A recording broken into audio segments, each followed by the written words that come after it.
لعلكم تتقون صدق الله العظيم. وقال رسول الله صلى الله عليه وسلم في الحديث القدسي: الصوم لي وأنا أجزي به. صدق رسول الله صلى الله عليه وسلم. அளவற்ற அருளாளனும் நிகரற்ற அன்புடையோருமாகிய அல்லாஹ்வின் பெயரால் துவங்குவோம். நாயகம் முஹம்மது ரசூலுல்லாஹ் ஸல்லல்லாஹு அலைஹி வஸல்லம் அவர்களின் மீதும் நற்பாக்கியங்கள் நிறைந்த அவர்களுடைய உம்மத்தின் மீதும் குறிப்பாக இந்த ஜும்மா நன்னாளில் நம் அனைவர் மீதும் அல்லாஹ்வின் நல்லருள் என்றென்றும் நிறைவாக உண்டாவதாக. ஆமீன்.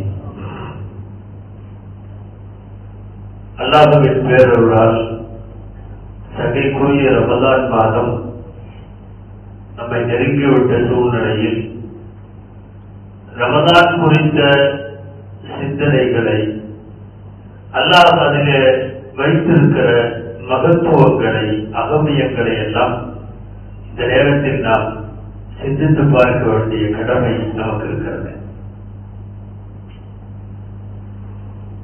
ரமலான் முந்தைய எந்த சமுதாயத்திற்கும் இப்படி ஒரு மாதமோ அதன் மகத்துவங்களோ வழங்கப்படவில்லை.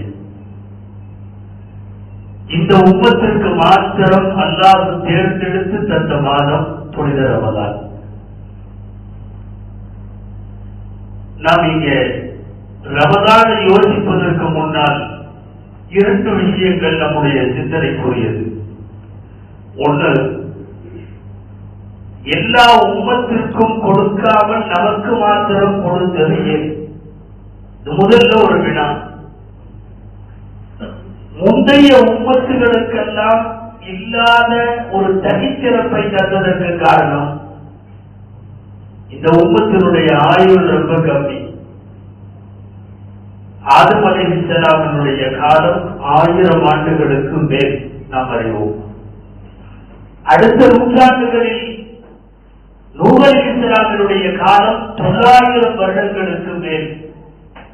குர்ஆனில் வருகிறது, "வலபிதபீஹிம் அல்ஃப ஸனத்தின் இல்லா 50 ஆமா." நூஹ் அலைஹிஸ்ஸலாம் அழைப்பு பணி பிரச்சாரம் மட்டும் 950 வருடங்கள் செய்தார்கள். 1950 அல்ல, பிரச்சார காலம் 950. அதற்கு பின்னால் ஹஜ்ரத் மூஸா அலைஹிஸ்ஸலாம் போன்றவர்களின் அந்த உம்மத்தில் 500-600 வருஷம். ஹஜ்ரத் ஈசா அலைஹிஸ்ஸலாமினுடைய காலத்தில் வாழ்ந்த மக்களுக்கு 300-400 வருஷம். இந்த உம்மத்தில் சஹாபாக்களின் காலத்தில் 100க்கும் 150க்கும் இடையில நிறைய பேர் வாழ்ந்தார்கள்.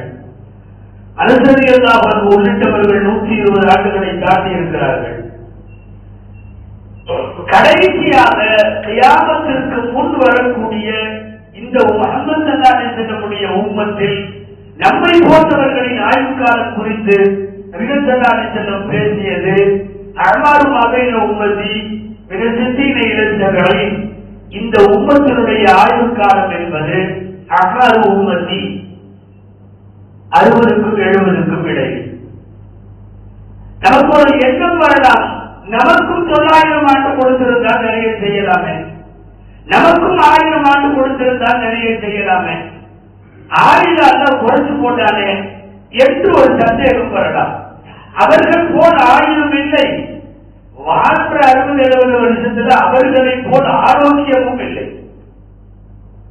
இத்தனை மருத்துவமனைகளும், இத்தனை மாத்திரை மருந்துகளும், இத்தனை டெஸ்டுகளும், இத்தனை எக்யூப்மெண்ட்ஸ் எதுவுமே கிடையாது. நீண்ட காலம், ஆயுளும் அதிகம், ஆரோக்கியமும் அதிகம், உடல் பலமும் அதிகம். 6 சமூக கூட்டத்தவர்களை பற்றி குர்ஆனில் வருகிறது, அவர்கள் விரல்களால் மலைகளை குடைந்து வீடு கட்டினார்கள். ட்ரில்லிங் மிஷின் இருக்கு நம்மள்ட, செவர்ல ஓட்ட போடுறதுக்கு ட்ரில்லர், விரல்களே ட்ரில்லர்களாக இருந்திருக்கிறது. அல்லதீன ஜாபு ஸஹ்ர பில் வாத், குர்ஆன்ல வருது அல்-ஃபஜ்ர் சூராவுல. அவர்கள் மலைகளை விரல்களை குடைவார்கள். அவர்கள் அப்படி குடைந்து கட்டப்பட்ட கட்டடங்கள் இன்றளவும் இருக்கிறது. இதெல்லாம் 6 சமூக கூட்டத்தவர்கள். அப்ப ஆயுள் அதிகம், ஆரோக்கியம் அதிகம், பலம் அதிகம். நமக்கு இந்த மூணுமே மைனஸ். ஆயுள் குறைவு, ஆரோக்கியமும் குறைவு, பலமும் குறைவு. ரப்பல் ஆலமீன் யோசிக்கிறான், முந்தைய உம்மத்துகள் அளவுக்கு இந்த உம்மத்து சமன் செய்யப்பட வேண்டுமானால் அவர்களுக்கெல்லாம் தராத ஏதாவது ஒன்று தர வேண்டும். அப்படி தருகிற போதுதான் குர்ஆனில் ரமதானை குறித்து, லைலத்துல் கத்ரை குறித்த வார்த்தை உங்களுக்கு தெரியும். லைலத்துல் கத்ரி கைரும் மின் அல்ஃபி ஷஹர்.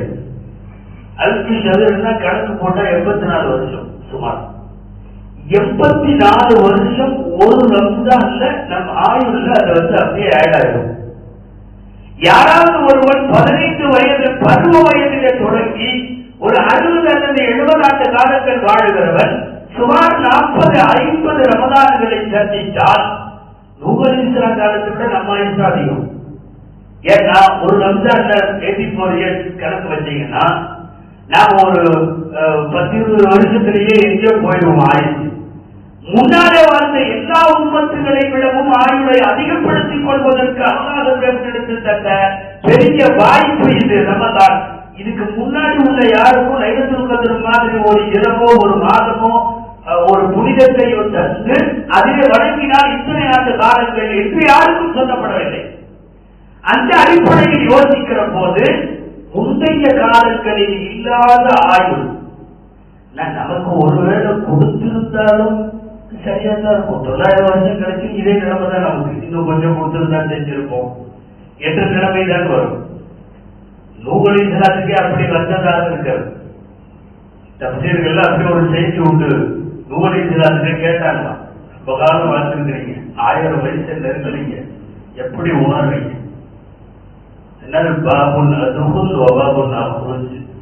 இந்த வாசல் வழியா நுழைஞ்சு இந்த வாசல்ல வந்த மாதிரி இருக்கு, அதுக்குள்ள ஆயுசு முடிஞ்சிருச்சு என்று அவர்கள் சொல்லி இருக்கிறார்கள். யாரு? நூஹ் அலைஹிஸ்ஸலாம். அத்தனை வருஷம் வாழ்ந்த அவங்களே இந்த கதவுல நுழைஞ்சு அந்த கதவுல வெளியே வந்த மாதிரி இருக்குன்னா நாமெல்லாம் என்ன செய்ய? கண்ணை மூடி முடிச்ச மாதிரி இருக்குது, ஆயுசு போயிருக்கு என்று சொல்ல வேண்டும்.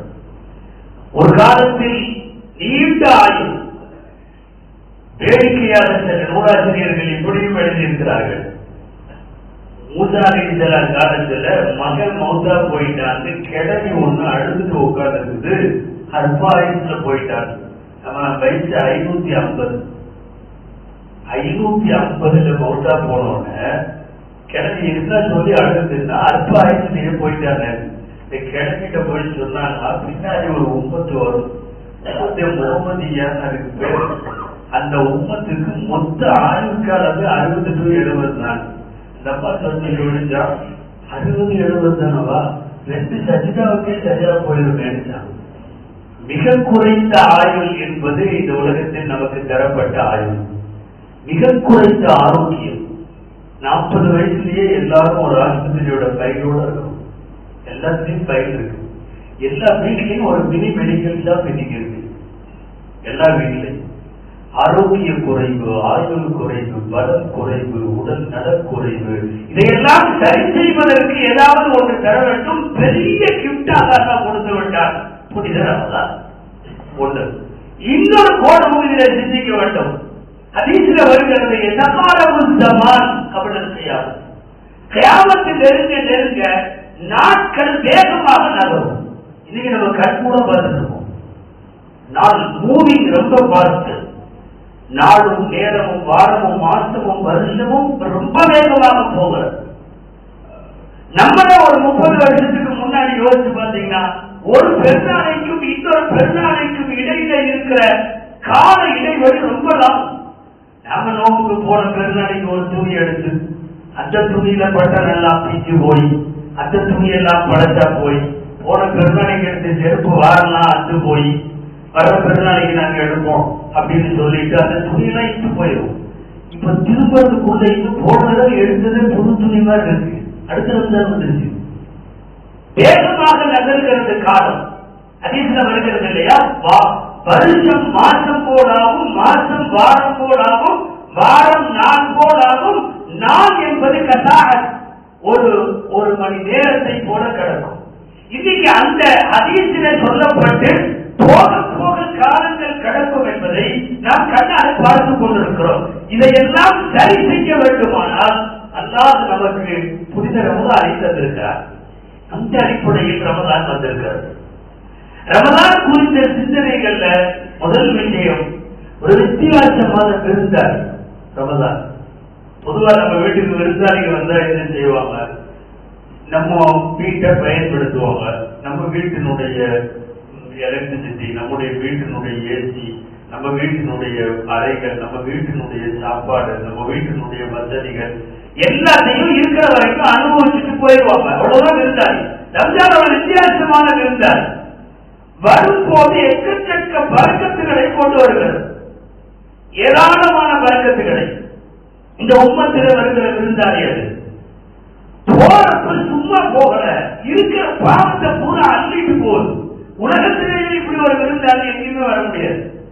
வரும்போது பரக்கத்துகளை அள்ளி கொண்டு வருவது, பூரா கொண்டு வந்து நம்ம ஊர்ல இந்த மில்லத்தில இந்த சமுதாயத்தில் கொட்டியாச்சு. போகும் போது இருக்கிற பாவ மூட்டை அத்தனையும் எடுத்துட்டு போகிற அநேகமா இப்படி ஒரு வித்தியாசமான விருந்தாளி உலகத்திலே இருக்க முடியாது. ரமலான் அப்படிங்கிற வார்த்தைக்கு நீங்க அரபு டிக்ஷனரி எடுத்து பார்த்தீங்கன்னா உங்களுக்கு தெரியும். கரிக்குதல், ரமலான் கரிக்குதல் அப்படின்னு அர்த்தம். தீ வச்சு ஒரு பொருளை எரிச்சு கரிக்கிறது, சாம்பலாக்கிறது, கரிக்குதல்.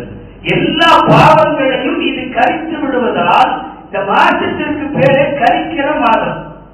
நாம கொஞ்சம் அசைவத்துல கரிக்கிற மாதம் ஆகி நாம நான்வெஜ்ஜுக்கு அந்த மாதத்தை வைத்திருக்கிறோம். உண்மை என்னன்னா கரிக்கிற மாதம் பாவத்தை கரிக்கும்.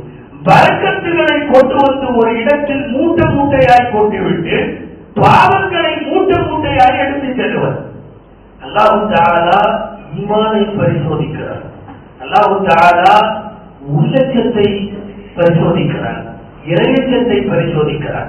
உலகத்திலேயே எல்லாவித கட்டுப்பாடுகளோடு ஒரு மூமின் இருக்க முடியுமா என்பதை அவன் நிரூபிக்கட்டும் என்று அல்லாஹ் ஏற்படுத்தியது நோன்பு. மலக்குகள்கிட்ட சொன்னா வருஷம் பூரா நோன்பு வைப்பாங்க. காலம் பூரா தஞ்சாதான் இருக்காங்க. ஒரு 30 நோம்பு 3000 நோம்பு போனாலும் வைப்பாங்க. அல்லாஹ் அதை விரும்பல. பசியே இல்லாத மலக்குகள் நோம்பு வைத்து என்ன பிரயோஜனம்? இச்சையே இல்லாத மடக்குகள் தன் பகல்ல கட்டுப்பாட்டோடு இருந்து என்ன பிரயோஜனம்? ரப்பு நினைப்பது என்னவென்றால் பசி இருக்க வேண்டும், ரப்புக்காக அவன் சாப்பிடாமல் இருக்க வேண்டும். இச்சை இருக்க வேண்டும், ரப்புக்காக அவன் மனோ இச்சையை கட்டுப்படுத்த வேண்டும். தாகம் வர வேண்டும், ஆனாலும் குடிக்காமல் அவன் இறைவனுக்காக இஃப்தார் வரை காத்திருக்க வேண்டும். அதுதான். கண்ணே தெரியாத ஒரு ஆட்ட போய் நீ அந்நிய பெண்ணை பார்க்காத, அவன் சரி பார்க்க மாட்டேன். கண்ணே தெரியாது, தெரிஞ்சவங்கள்ட்ட சொல்லணும் நீ அந்நிய பெண்ணை பார்க்க கூடாது.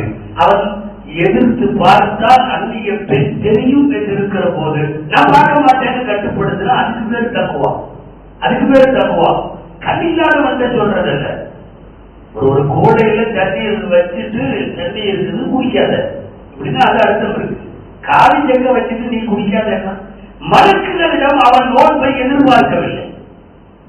பசி இருக்கிற, தாகம் இருக்கிற, அறிவு இருக்கிற, தாகம் எடுக்கிற, உணர்ச்சி எடுக்கிற இந்த மனிதர்கள் நோன்பு வைக்க வேண்டும் என்று விரும்பினான்.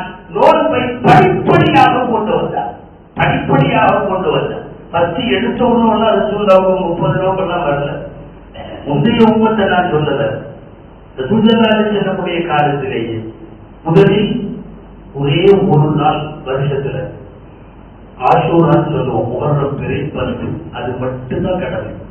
வேற எந்த கடமையும் இல்லை. ஒரே ஒரு நாள் வருஷத்துல, அவ்வளவுதான். கொஞ்ச நாள் கழித்தது அல்லாஹ்வுடைய ஏற்பாடு. மாசத்துல 3 நாள், பிறை 13, 14, 15. இன்னைக்கு நாங்க ஐயாவும் வீடுன்னு சொல்றோம். நிறைய வீடுகள்ல வைக்கிறாங்க நோம்புகள்ல, ஒரு சுத்தத்தான நோம்புகள்ல இருக்கு. அது கடமையாக இருந்துச்சு. 13, 14, 15. அது கொஞ்ச காலம் கழித்ததற்கு பிறகுதான் ஆசூராவுமான மாசத்துல 3 நாள் கடமையும் இல்லை, 30 நாளும் கடமை. ஆனால் கடுமையான நிபந்தனைகளோடு வந்தது. என்ன நிபந்தனை? நான் சொல்றது முன்னாடி உள்ள உம்மத்தல்ல, எல்லாரும் வந்ததற்கு பிறகு சரியத்துல சொல்றேன். மகரிபுக்கும் இஷாவுக்கும் இடையில மட்டும்தான் இஃப்தார். இஷா பாங்கு சொல்லிட்டா திரும்ப அடுத்த நாள் மகரிப் வரை நோம்பு. எனவே இரவும் பகலும் நோன்பு. நடுஜாமத்துல முடிச்சாலும் தண்ணி குடிக்க முடியாது.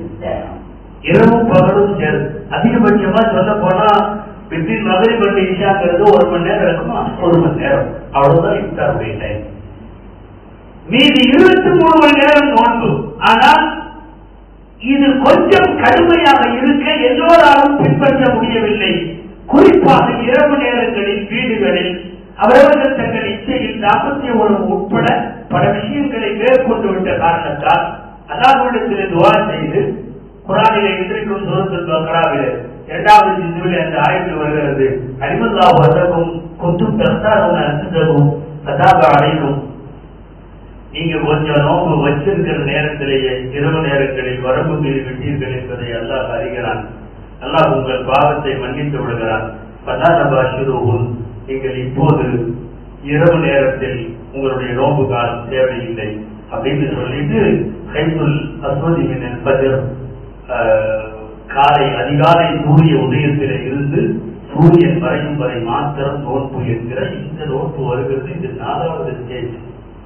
ஆஷூரா 10 ஸ்டேஜ், மாசத்துல 3 நாள் 2வது ஸ்டேஜ், இரவும் பகலும் நோம்புங்கிறது 3வது ஸ்டேஜ், 4வது ஸ்டேஜ் காலையில இருந்து மகரிப் வரைக்கும். இந்த 4வது ஸ்டேஜ் கொஞ்சம் வித்தியாசமாக வந்தது. என்னன்னா வைக்கிறவங்க நோம்பு வச்சுக்கலாம், நஷ்ட பணம் கொடுத்து யாராவது ஏழைகிட்ட கொடுக்கிறவங்க கொடுத்துக்கலாம், அதாவது முடியாதவங்க இல்லை, முடிஞ்சவங்களே செய்யலாம். இதுதான் 4வது ஸ்டேஜ்ல வந்தது. கொஞ்ச காலம் கழித்தார்கள் சொன்னான், வாழ்ந்ததீனை யுதீகுனஹு பிஜிது தஆம மிஸ்கீன் ஃபமன் ததவ்வஅ கைரன் ஃபஹுவ கைருல்லாஹ். நோம்பு வச்சுதான் ஆகணும், முடியாதவங்க மட்டும்தான் ஏழைக்கு உணவு கொடுக்கணும். ஒரு ரம்ஜான் நோன்பை விட்டதற்கான ஃபைன், அதுக்கான பெனால்டி அப்படிங்கிறது அங்க யாருக்குன்னா அறவே முடியாதவர்களுக்கு. இவர் நோன்பு வைத்தால் நோய்வாய்ப்படுவார், அந்த நோய் நீடிக்கவோ உயிருக்கும் உடமைக்கும் ஏதாவது பேரிடர் ஏற்படுத்தவோ வாய்ப்பு உண்டு என்று தகுதி வாய்ந்த மருத்துவருடைய அட்வைஸ் பிரகாரம் அவர் ஏழைக்கு உணவு கொடுக்கலாம். மற்றவர்கள் நோன்பு வைத்தே தீர வேண்டும் என்று வந்தது 5வது ஸ்டேஜ். படிப்படியாக அல்லாஹ் இந்த நோன்பை கடமையாக்கினார். எடுத்த உடனே திடீர்னு அறிவிச்செல்லாம் கொண்டு வரல. இந்த உம்மத்தை பக்குவப்படுத்தித்தான் நோன்பு கடமையாகும். அந்த அடிப்படையில் கடைசியா வந்து இன்னைக்கு இந்த நிலைமையில நிற்கிறது. நாம இதையே அதிகம் வரும், 12 மணி நேரம் வருது, 13 மணி நேரம் வருது. உலகத்துல சில நாடுகள்ல நைட்டுங்கிறது 5 மணி நேரம் தான். 5 மணி நேரம் அப்படின்னா கிட்டத்தட்ட 20 மணி நேரம் 19 மணி நேரம் அவங்க நோன்பு வைக்கிறாங்க. உலகத்தில் நிறைய நாடுகள் நம்மை போல சரிபாதி பகல் சரிபாதி இரவு என்று பூகோள அமைப்பு வந்து நிறைய பேருக்கு இல்லை. இந்த நாட்டில் அப்படி இருக்கிறது. உலகத்தில் எத்தனையோ நாடுகள் டோட்டலா இரவு காலம் 5 மணி நேரம் தான். அவங்க அதுக்குள்ளேயே எல்லா துறையும் தொட்டுக்குவாங்க. ஒரு மணி நேரத்துக்கு மகரிப் இஷா ஃபஜ்ர் 3 முடிஞ்சிடும். 5 மணி நேரம் இருக்குன்னா அவர்களுடைய நோக்குகளை ஒப்பிடுகிற போது நம்முடைய நோக்கு ஒன்றுமே இல்லை. அன்பானவர்களை, நோக்கின் இன்னொரு மிகப்பெரிய ஒரு பிளஸ் பாயிண்ட் இஸ்லாத்தில், இந்த மாதிரி நோக்கு உலகத்தில் எந்த சமயத்தவர்களும் வைப்பதில்லை, யாருமே இல்லை. சில பேர் மௌன வேண்டுங்கிறான், சில பேர் லைட்டா சாப்பிட்டுக்கிறான், கூல்ட்ரிங்க் மாதிரி எல்லாம் குடிச்சுக்கிறாங்க. என்னன்னா லிக்யூட் ஆகாரம் ஓகே, திட உணவுகள் மாத்திரம் சாப்பிட மாட்டோம் அப்படிங்கிறாங்க. உண்ணாவிரதம் உட்காந்துக்கிறோம், சாத்துக்குடி ஜூஸ் வருது, என்னன்னா அது ஓகேங்கிறான். ஒண்ணு வேணாம், வெறும் தண்ணி மட்டும் முடிச்சுட்டு நோம்பு வைக்கினா நம்ம 300 நோம்பு வைக்கலாம். 30 நோம்பு இல்லை, 300 நோம்பு. தண்ணி கூட உள்ளே போகாமல், தொண்டை குழிக்குள்ளே இறங்காமல் முழுமையாய் உடல் உறுப்புகளை காய வைக்கிற இந்த நோம்பு உலகத்தில் எந்த சமயத்திலும் இல்லை, எந்த சமயத்திலும் இல்லை. இந்த வாரம் முழுக்க யூகேல எல்லாம் பாத்தீங்கன்னா பெரிய ஸ்கிரீன், பெரிய பெரிய இடங்கள்ல, மாலுகள்ல, மெயின் ரோடுகள் எல்லாம் வச்சிருக்காங்க. என்ன ஸ்கிரீன் என்ன, நாளை முதல் இத்தனை மில்லியன் கணக்கில், அதாவது இத்தனை கோடிக்கணக்கான பேர் நாளை முதல் மதியம் சாப்பிட மாட்டார்கள். இது முஸ்லிம் கொடுத்த மாதிரி தெரியாம, ரம்ஜானுக்கும் தெரியாம மொட்டையா ஒரு விளம்பரம், என்னன்னு விசாரிக்கிற மாதிரி. நம்ம அங்கங்க விளம்பரம் வருதுல, புலிராஜா யாருன்னு தெரியுமா அப்படின்னு தமிழ்நாடு வரைக்கும் குழப்பம் இல்ல. நாளை முதல் இத்தனை மில்லியன் கணக்கில் உள்ளவர்கள் தங்கள் மதிய உணவை நிறுத்துகிறார்கள். ஏன் என்னன்னு விசாரிக்க வைப்பதற்குத்தான். அது எக்கச்சக்கமான வேறு சமயத்தை சார்ந்தவர்கள் நோன்பு வைக்கிறார்கள்.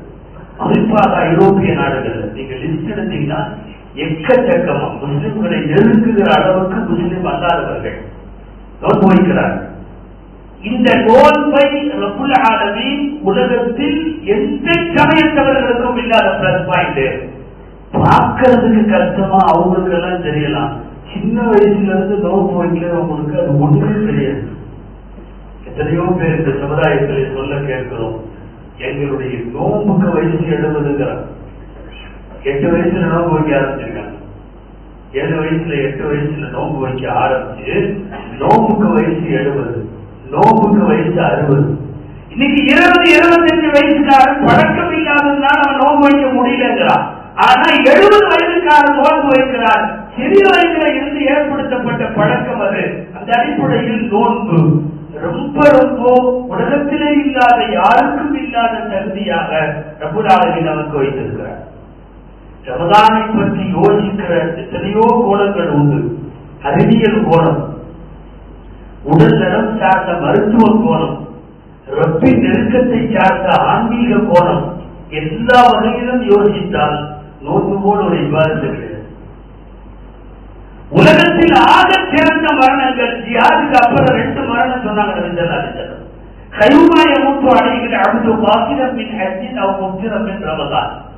ஹஜ்ஜுக்கு போயிட்டு திரும்பி வராமல் ஏற்படுகிற அங்கேயே ஏற்படுகிற மரணம் உலகத்தின் மிகச்சிறந்த மரணங்கள் அது ஒன்று. 2வது நோன்பு வைத்த நிலையில் இஃப்தார் செய்யாமல் இஃப்தாருடைய நேரத்தில் அதற்கு முன் ஏற்படுகிற மரணம்.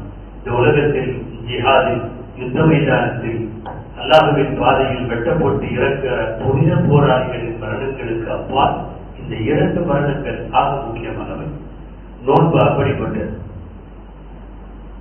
அக்ரமமாய கூடுதல் அழுது ரப்பி. ரமதான்ல 2 தனிச்சிறப்புகள்.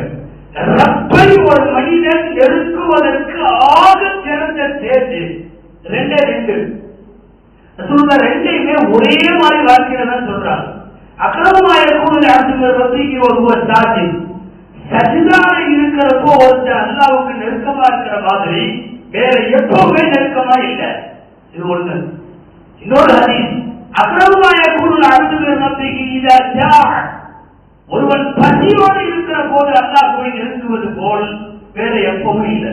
இந்த 2மே நோம்புல அதிகமா கிடைக்கும். நோம்பில் அதிக சஜிதாக்கள், நோம்பில் பகல் காலமெல்லாம் பசி. இந்த பசியின் நேரமும் ரப்பை நெருங்குவது அதிகம், சஜிதாவின் நேரமும் ரப்பை நெருங்குவது அதிகம். ஒரு பெரிய அப்படிப்பட்ட நெருக்கத்திற்கான வாய்ப்பை அல்லாஹ் குர்ஆனிலே சொல்லுகிறார். நோன்பு இந்த அடிப்படையிலே கடமையாக்கப்பட்ட சொல்லும் போது அல்லாஹ் ரொம்ப ஒரு மனோதத்துவம், மனிதர்களுடைய மனங்களை அறிந்தவன், படைத்தவன் இவனை எனவே நன்கு அறிந்தவன். என்ன மாதிரி சொன்னா நோம்பு வைக்க சொன்னா இவங்கள்ட்ட நம்ம நோம்பு வைக்க சொல்லலாம்னு அல்லாஹ்வுக்கு தெரியும். உங்களுக்கு எல்லாம் தெரியும் நோம்பு பற்றி குர்ஆன்ல வர வாசகம், உங்கள் மீது நோன்பு கடமையாக்கப்பட்டிருக்கிறது. கமா குதிப அலல்லதீன மின் கப்லிக்கும், உங்களுக்கு முன்பிருந்தோர் மீது கடமையாக்கப்பட்டது போல. அதாவது சொல்றப்பவே என்னன்னா நோம்பு ஒன்றை மட்டும் வைக்க சொல்லல, முன்னாடி உள்ள எல்லாரும் வச்சாங்க அப்படின்னு சொல்லும் போது இது ஒரு சைக்காலஜி. அப்படியா எல்லாம் வச்சாங்கன்னு நம்ம வைக்கலாம் இப்படின்னு நம்மளை கொண்டு வர. நோம்பு கடமைன்னு சொன்னாலும் கேட்கதான் வேணும், கேட்கதான் போறோம். ஆனா கூடவே அந்த சைக்காலஜி பொதுவாக அரசியல் ஒரு பழமொழி இருக்கு, அது முசீபத்தும் இதா அம்மத் ஹப்பத். ஒரு முசீபத்து பரவல் ஆயிடுச்சுன்னா லேட் ஆயிடுமா, நிறைய பக்கம் ஆயிடுச்சுன்னா லேட் ஆயிடும். மருத்துவர்கிட்ட போய் உட்காரணும், உங்களுக்கு சுகர் வந்துருச்சு அவ்வளவுதான், நீங்க தொலைச்சிங்க, நீங்க இப்படி அப்படி சப்பாத்தி சாப்பிட, ஒரு கப்பு சாப்பிட, ஒரு இட்லி சாப்பிட, இதுக்கு மேல சாப்பிடாத, அப்படி பண்ணாத, இப்படி பண்ணாதுன்னு வரிசையா சொன்னோம்னா ரொம்ப மூட அப்செட் ஆயிடுச்சு. என்ன இப்படி ஆயிட்டுமே நம்ம இப்படி ஆயிடுச்சு. அவரு நம்மள கொஞ்சம் ஊக்கப்படுத்துறதுக்காக சொல்லுவாரு, யாருக்கு இல்ல நான் எல்லாத்துக்கும் இருக்கேன், நடக்கிறவர்கள்ல 4 பேர்த்துல ஒருத்தருக்கு சுகர் வருது, போக போக 2 பேர்த்துல ஒருத்தருக்கு சுகர் வருமா இந்தியால அப்படின்னா இருக்கு. 1 அப்படின்னா ரெடியாயிடுவார், பரவாயில்ல சொல்லுங்க, எல்லாத்துக்கும் தானே வருது. இதுதான் முசீபத் என்பது. தனியாக வந்தால் அது சிரமம், அது கொஞ்சம் முசீபத்து பரவலாயிருந்தா லேசானா இப்போ ஒண்ணு வேணாம். இதை விட நல்ல உதாரணம் நமக்கு தெரியும். நம்ம வீட்டுல மட்டும் கரண்ட் போச்சுன்னு வைக்கல, நம்ம படாத பாடுபடுவோம். பக்கத்துல எட்டி பாக்குறது, அங்கேயும் இருக்கு இங்கேயும் இருக்கு, எல்லாம் புக்கம் இருக்கு. நம்ம வீட்டுல மட்டும் உடனே வாயில களிமாவை ஆரம்பிச்சாருன்னா அந்த ஈபிக்காரன் பரம்பரையிலே கொண்டு வந்து முடிச்சுடுவாரு. அவ்வளவும் திட்டி அவனை நாட்டப்படுத்தி கழிச்சு வருவான், கிடக்குவானா, அப்படியா இப்படியா எல்லாம் பேசுவோம். இல்ல இல்ல ஊரே போயிருச்சு கரண்ட், எங்கேயுமே அல்ஹம்துலில்லாஹ் தானா அல்ஹம்துலில்லாஹ். இப்ப என்ன வந்துருச்சா கரண்ட்? வரலாம் இல்ல, போனதுதான் இவன் வீட்டுக்கு. என்ன ஊரே போயிருச்சு, ஏரியாலேயே கரண்ட் இல்ல, டோட்டலா அத்தனை பேருக்குமே இல்லைன்னு லேசாயிரு. இது ஒரு சைக்காலஜி. இது ஒரு விஷயத்தை ஏற்றுக்க வைக்கிறதுக்கு என்ன வழின்னா எல்லா பக்கமும் அப்படிதான், அப்படின்னா ஏற்றுக்குவானா இல்லையா? இந்த அற்புதமான குர்ஆனுடைய மனோதத்துவ மாண்பு. நோக்கு வையின்னு அங்க சொல்லல, முன்னாடி இருந்தவங்கலாம் வச்சாங்கல்ல அந்த மாதிரி நீங்க வை அப்படின்னு சொல்லும் போது அது ஒரு சைக்காலஜிக்கல் வியூ, மனோதத்துவம். அது உங்களுக்கு முன்பிருந்தோர் மீது கடமையாக்கப்பட்டது போலவே உங்கள் மீதும் நோன்பு கடமை. நோன்பினுடைய தத்துவார்த்தமான சிந்தனைகள் அல்லாஹ் குர்ஆன்ல சொல்ற ஒவ்வொரு வார்த்தை. அதனால வைத்து பழக்க வேண்டும். வைப்பவர்களுக்கு தொடர்ந்தல்ல, பிஞ்சு குழந்தைகளை எல்லாம் கூட ஒன்று இல்ல, மத்தியானம் வரை வைக்கணுமே. 5 வயசு 6 வயசு ஆகுது, 11 மணி வரை நோன்பு வைக்கணும், லோகர் வரை நோன்பு வைக்கணும். நீங்க என்ன முழுசா வச்சாதான் கூடும் நல்லா சொல்ல வேண்டாம். குழந்தைங்களுக்கு அல்ல எப்படி வச்சாலும் ஏற்றுக்குவான், பருவம் அடைகிற வரையும். பசி தாங்க மாட்டான் புள்ள, ரைட். லோகர் வரை நீ நோம்பு பார்த்து பழக்குங்க, அடுத்த 50 வரையும் பழக்குங்க. அவன் ஆட்டோமேட்டிக்கா நீங்க சொல்லாமையே அவன் மகளுக்கு வரையும் வைப்பான். பல இடங்கள்ல அந்த ஆர்வத்துல அழங்க வைக்கிறது கிளம்புறாங்க. இன்னைக்கு பேரண்ட்ஸ் தான் டெஸ்ட் இருக்குது, அது இருக்கு இது இருக்கு, மிட்டம் டெஸ்ட் நீ எல்லாம் வைக்க கூடாது, ஐயோ நீ பப்ளிக் எழுதுற நோக்கு வச்சா என்னத்துக்கு ஆகுறது அப்படின்ற மாதிரி எல்லாம் நாம நினைக்கிறோமா இல்லையா? 5 வயசு குழந்தைகளை அசரு வரைக்கும் நோன்பு வைத்து சஹாபாக்கள் பழக்கிருக்காங்க. அசரு வரைக்கும் தூங்க வைப்பது, விளையாட ஏதாவது கொடுப்பது, ஏதாவது அவங்களுக்கு கவனத்தை மாற்றக்கூடிய செயல்களை செய்து நோன்பு வைத்து செய்து அப்படியே கொண்டு போய் மகரிப் வரை. பருவ வயது வந்ததில இருந்து நோன்பு கதா ஆகாத அளவுக்கு, வைக்க முடியாமல் போயிட்டு ஒரு நிலைமை வராத அளவுக்கு அந்த குழந்தைகளை தயார் செய்தது சஹாபாக்களான பெற்றோர்கள். இதெல்லாம் ஆன்மீக ரீதியாக ஒரு நோன்பை அணுகுவது. இன்னொன்று இருக்கு, மருத்துவ ரீதியாக நோன்பை அணுகுவது. மருத்துவ ரீதியாக நீங்க எங்க போனாலும் சரி, உலகத்திலேயே இருக்கக்கூடிய டோட்டல் மருத்துவத்தினுடைய சாரம் ரசூல் ஸல்லல்லாஹு அலைஹி வஸல்லம் ஒரு ஹதீஸ்ல சொல்லுவாங்கல்ல. என்ன ஹதீஸ்? பசி எடுக்காமல் போய் சாப்பாட்டுல உட்கார மாட்டோம், கொஞ்சம் பசி இருக்கிறப்பவே கை கழுவி எந்திரிச்சிருவோம். நாம ஒரு பழக்கம் வச்சிருக்கோம், வயிறு நிறைய சாப்பிடும், வயிறார சாப்பிடும் அப்படிங்கிற மாதிரி. இந்த வார்த்தை ஹதீஸ்ல இல்லை. ஹதீஸ்ல உள்ள வார்த்தை என்ன? பசி எடுத்தா மட்டும்தான் பிளேட்ல உட்காரணும். அதே மாதிரி கொஞ்சம் காலி இருக்கிறப்பவே முடிஞ்சது. சஹாபாக்களுடைய காலத்தில் மதீனாவிலே மருத்துவர் இல்லை என்கிற குறிப்புக்கு பின்னாலே ஆரோக்கியத்தில் இந்த ரகசியம் இருக்காது. மருத்துவர் தேவையில்லை என்பது எதனால் அப்படின்னா, பசி எடுத்தா மட்டும் உண்பது, கொஞ்சம் பசி இருக்கும் போதே உணவை குடித்து விடுவது. இது ஒன்று போதும் உலகத்தின் ஆரோக்கியத்திற்கான சூத்திரம். அதுல அல்லாஹ் சேர்ந்து அல்லாஹ் கண்டுபிடித்து வகையின் வழியாக தந்தது இந்த நோம்பு. நல்லா தெரிஞ்சுக்கணும், உலகத்தில் இருக்கிற மனிதர்கள் நோம்பு கண்டுபிடிக்கல. நோம்பு கண்டுபிடிச்சது மனிதர்கள் அல்ல. மனிதர்கள் கண்டுபிடிக்கிற எதுவாக இருந்தாலும் ஓட்டை உடச்சல் இருக்கும், அசௌகரியம் இருக்கும், மறுபரிசீலனை செய்ய வேண்டிய சூழ்நிலை இருக்கும். அது ஒன்றுமே இல்லை. ரப்பு கண்டுபிடித்து அவன் கொடுத்தான். அவன் கண்டுபிடிச்சு கொடுத்ததுல மாத்திரம் தான் உலகத்துக்கு நிம்மதி இருக்கும். ஆணும் பெண்ணும் சேர்த்து வாழணும், நல்லா கண்டுபிடிச்சு கொடுத்தது, நாம தான் கண்டுபிடிக்கல. ஒரு கணவனும் மனைவியும் இணைந்து அல்ல கண்டுபிடிச்சு கொடுத்தது, நாம கண்டுபிடிக்கல. ரப்பு கண்டுபிடித்தது நோன்பு. அல்லாஹ் ஆரோக்கியத்தின் எல்லா இதையும் அதுல வச்சிருக்கான். சும்மா ஒரு உதாரணத்துக்கு சொல்றோம், வாகனங்கள் எல்லாம் ஓடுது இல்லையா, பெரிய பெரிய இன்ஜின், பெரிய பெரிய லாரி பஸ் எல்லாம், லாரி பஸ்ல எல்லாம் எஃப்சி டேட் போட்டிருக்கோம். எஃப்சி ஒரு குறிப்பிட்ட காலம் வரையும் ஓடலாம், அப்புறம் எல்லாம் பார்க்கும் இதாயிரும், மரியாதையா கொண்டு போய் ஒரு ஒர்க் ஷாப்ல விட்டு அதை ஃபுல்லா கம்ப்ளீட்டா ஒரு ரினோவேஷன் பண்ணி புது வண்டி மாதிரி ஆக்கி எஃப்சி முடிச்சு வெளியே வரணும். இதுதான் ரூல். எல்லா வண்டியிலுமே போட்டிருக்கும், இந்த பஸ்ல லாரி எஃப்சி டேட் அப்படின்னு போட்டிருக்கும். எஃப்சி டேட்டை தாண்டியும் நீங்க எஃப்சி பண்ணாமையே வண்டி ஓடிட்டு இருந்துச்சுன்னா புடிச்சுவாங்க, போக்குவரத்துக்காக புடிச்சிடும். ஏன்னா நீ எஃப்சி தாண்டி ஓடுறது. எஃப்சினா என்ன? ஓடி ஓடி ஓடி ஓடி பழுதா இருக்கக்கூடியது எல்லாம் ஒரு தடவை ஒரு ரீஃப்ரெஷ் பண்ணி ரெடி பண்ணி புது வண்டி மாதிரி ஆக்கி ஓடணும். இந்த 11 மாசம் நம்ம வண்டியும் எக்கச்சக்கமா ஓடி ஓடி ஓடி பூரா நான்வெஜ்ஜா சாப்பிட்டு அரைச்சு தள்ளி இருக்கு.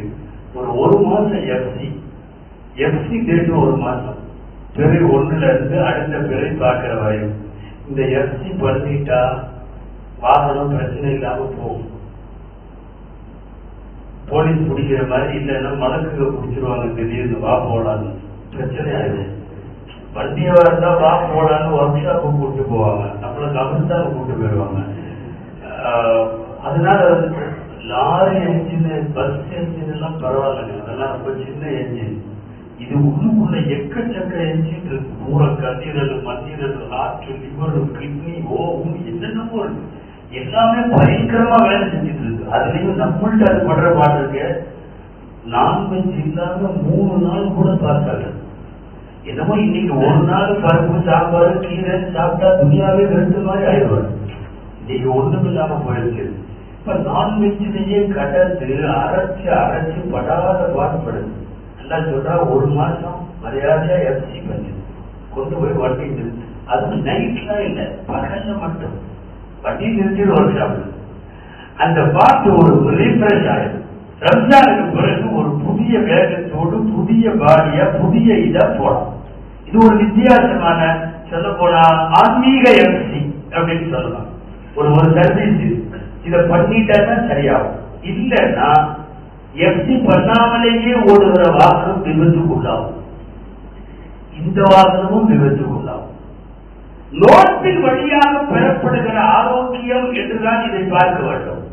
நோன்புக்கு மருத்துவ பார்வை உண்டு, நோன்புக்கு ஆன்மீக பார்வை உண்டு, நோன்புக்கு சயின்டிபிக் வியூ உண்டு.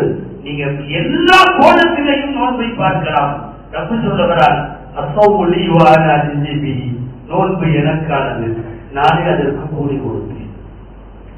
எந்த இபாதத்தும் வெளியே வந்துடும், மறைச்சு செய்ய முடியாது. நோன்பு இங்க யாருக்காவது கொண்டு போய் இருட்டுல காசு கொடுத்தாலும் கொடுக்கிறவரோ அதை வாங்குவரோ தெரியும்.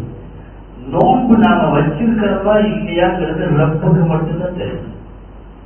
அதுலயும் காலம் செல்ல செல்ல செல்ல ரொம்ப லேட் ஆயிடுச்சு இன்னைக்கு துனியா. முதல்ல எல்லாம் போய் எங்கேயாவது கடையில உட்காந்து சாப்பிட்டா தெரிஞ்சு போயிடும், ஆஜர் அந்தவர் சாப்பிடுறாரு அப்படின்னு தெரிஞ்சு போயிடும். இப்போதான் அதெல்லாம் இல்லை. பூட்டிய அறைக்குள்ள உள்ளேயே உட்காந்துட்டு ஜொமோட்டோ வச்சு தட்டி மச்சான் தோசைக்கிறான், 5வது காலி பேர் அடிக்கிறான், உங்களோட தோசை ரெடின்னா. உலகத்துல யாருக்கும் ஒரு கடையில போய் சாப்பிடணும், ஒரு தெருவில் 2 டீ குடிக்கணும், ஒரு கூடுதல் எந்த அவசியம் இல்லை. பூட்டிய அறைக்குள் நோன்பு வைக்காமல் இருக்க முடியும்.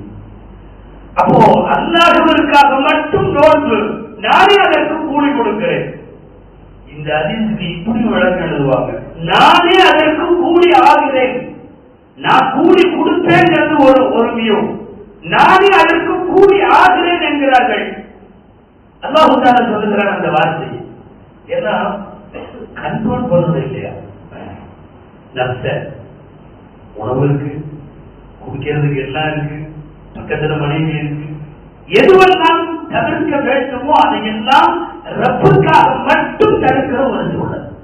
அன்பானவர்களே, நாங்க சொல்ல வர்றதெல்லாம் இவ்வளவு மாண்புக்குரிய ஒரு மாதத்தை கொண்டு வந்து கையில கொடுத்து எதுவுமே பண்ணலன்னா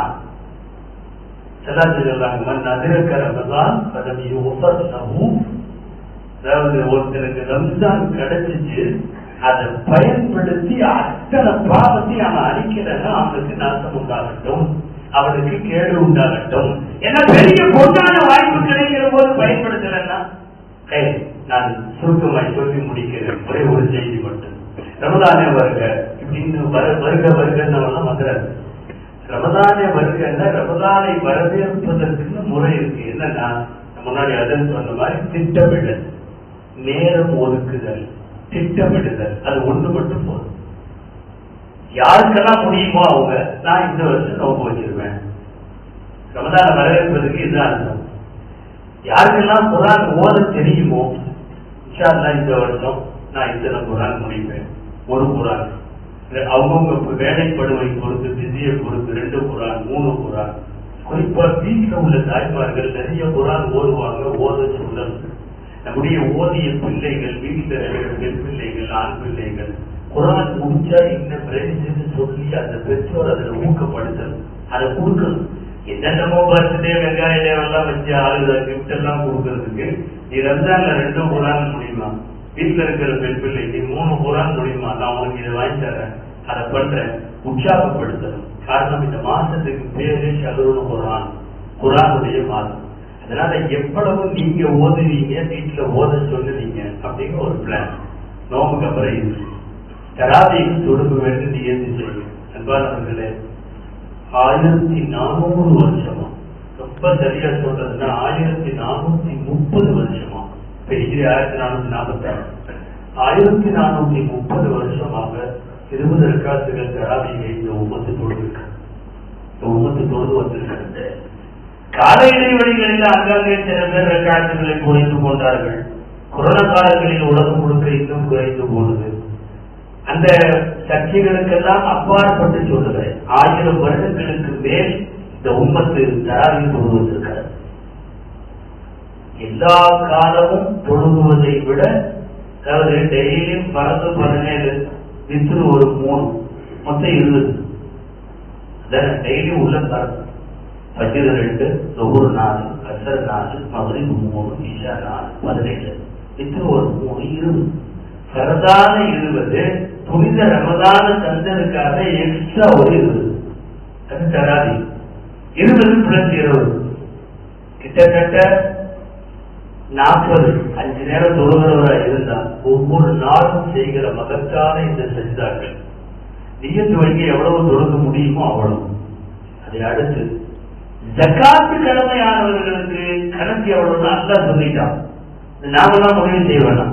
ஒரு தெரிஞ்சுங்க, வாரிசுகள்ல யார் யாருக்கு எவ்வளவு கொடுக்கணும்னு நாம முடிவு பண்ண முடியாது, அல்லாஹ் சொல்லிட்டான். கனிமத்துன்னு ஒரு பொருள் இருக்கு, போர்ல கிடைச்சது, அது எவ்வளவு பிரிச்சுக்கிறதுன்னு அல்லாஹ் சொல்லிட்டான். 3 விஷயத்துல கணக்கு அவனே முடிவு பண்ணிட்டான். ஜக்காத்து எவ்வளவு கொடுக்கணும், நாம அக்கா மகன் வாப்பா எல்லாம் உட்காந்து இந்த வருஷம் ஒரு 25,000 கொடுக்கலாமா அப்படின்னு நம்ம கையில முடிவா எல்லாம் கொடுக்கல, எவ்வளவு கொடுக்கணும்னு அவனே பண்ணிட்டான். ஜகாத்திற்கு அப்பாற்பட்டு நம்ம ஒவ்வொருத்தரும் எவ்வளவு செய்ய முடியும்னு நமக்கே தெரியும். அதை யாரும் சொல்ல வேண்டாம். எவ்வளவு ஜகாத்து கடமை இல்லை, ஆனா என்ன ஒரு 10,000 ரூபாய் செலவு செய்ய முடியும் அப்படின்னு எனக்கு தெரியும்னா நான் அதை வகுத்து நான் இன்ஷா அல்லாஹ் இவ்வளவு செய்வேன்னு நியத்து வைக்கிறேன். அல்ல அதுக்கான வாய்ப்புகளை தருவோம். அதுல முதல்ல உறவினர்கள் உள்ள ஏழைகளை தேர்ந்தெடுக்கணும். ஃபர்ஸ்ட் அதான் முதலில் நம்முடைய நெருங்கிய உறவுகளில், நம்முடைய தாய் பிள்ளை தந்தை பிள்ளைகளில் அவங்களுக்கு யாருக்கோ சொல்லாம கூட கொடுக்கலாம் இருக்கு. ஜக்காத்துக்கு சொல்லிக் கொடுக்கணும்னு அவசியம் இல்லை. என்னுடைய ஏதாவது தங்கை வீடு, என்னுடைய அக்கா வீடு, என்னுடைய தாயோட தகப்பனோட பிறந்தவர்களுடைய வீடு கஷ்டமா இருக்கிறாங்க, ஜக்காத்துன்னு சொல்லணும்னு அவசியம் இல்லை, கொடுக்கலாம். இப்ப இவ்வளவு கொடுக்கிறேன்னு நியத்து பண்ணு, நோன்பு நியத்து வேண்டும், எவ்வளவு குரான் ஓதுறீங்கன்னு நியத்து வேண்டும், எவ்வளவு கொடுக்கலாம்னு அவங்கவுங்க கெப்பாசிட்டிக்கு தோதுவா அவர்களாக ஒரு முடிவு செய்யலாம், அதை கொடுக்கணும். இதெல்லாம் தேர்வு போக சகரிலும் இஃப்தார். அன்பானவர்களே, துஆ கபூலாக பொன்னான வாய்ப்பு. சகர்லையும் பகலத்தஹாரியும் யஸ்தக்ஃபிரூன், சகர் நேரம் அவர்கள் என்னிடம் பாவ மன்னிப்பு தேடுவார்கள். இறைநேசர்களை பத்தி எல்லாம் சொல்றான். இஃப்தார்ல துஆ கபூலாகிற மாதிரி வேற எப்பவும் கபூலாக. இந்த 2 நேரம் முக்கியமான. உங்களோட ஒரு செய்தியை சொல்லி முடிச்சிடுறேன். வருஷம் பூரா 11 மாசத்துக்கு நம்ம தரத்து தொழுக முடியறது இல்லை நிறைய பேருக்கு. அதுக்கான சந்தர்ப்பமோ அதுக்கான முயற்சிகளோ இருக்கிறது இல்லை. யாராவது சில நல்லடியார்களை தவிர இந்த ஒரு மாசம் நமக்கான ஒரு வாய்ப்பு. எப்படி இருந்தாலும் எந்திரிக்கதான் போறோம். அதாவது நோக்க வைக்காதவங்க கூட அந்த வீட்டுல பொம்பளைங்க பிள்ளைங்க எல்லாம் அங்கங்க ஊட்டுறது, அவங்க எந்திரிச்சு தகவல் செய்வதுல கண்டிப்பா ஒரு ஸ்லீப்பிங் டிஸ்டர்ப் ஆகுதான் செய்யும். முடிக்கத்தான் போறோம். நோக்கு வைக்கிறவங்களா இருந்தாலும் சரி, ஒரு கொஞ்சமாக தொழுதுட்டு சாப்பிடணும் அப்படின்றத ஒரு சகலாவே வச்சுக்கணும். சகல் என்பது சாப்பாடு மட்டுமல்ல, தொழுதுட்டு சாப்பிடுறது, அதுக்கெல்லாம் சேர்ந்து சகலது பேர் அப்படின்னு வச்சுக்கணும். 12 ரக்காய்க்கு 8 ரக்காய் என்னமோ சொல்லுவாங்க. தஹஜ்ஜத் பெரும்பாலும் 8, நேரங்களை பொறுத்து 6, ஒண்ணுல பெரும்பாலும் 4 ரக்காய் சொல்றவங்க இருக்காங்க.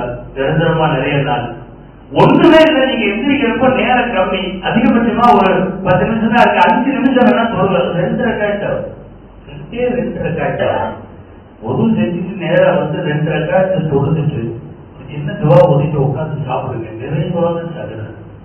நமக்கு வேற நேரம்னா இந்த டைம் நம்ம முடிச்சிருக்க மாட்டோம். இரவின் கடைசி 3 பகுதி முடிச்சிருக்கிறதுக்கு வாய்ப்பே இல்லை. ஆனா ரமதானில் கண்டிப்பாக வெடித்திருப்பதற்கு வாய்ப்பு உண்டு. அதனால சகல் செய்யும் போது நான் தொழுது சகல் செய்வேன் அப்படின்னு நீங்க நியத்து வச்சாவே போதும். இந்த ஆண்டு ரமதான் 30 நாளும் இன்ஷா அல்லாஹ் சகல் செய்யறதுக்கு முன்னாடி தொழுது சகல் செய்யலாமா? இன்ஷா அல்லாஹ் 30 நாளும் நாம் தஹஜ்ஜத் தொழுகிறோம். அது போதும்.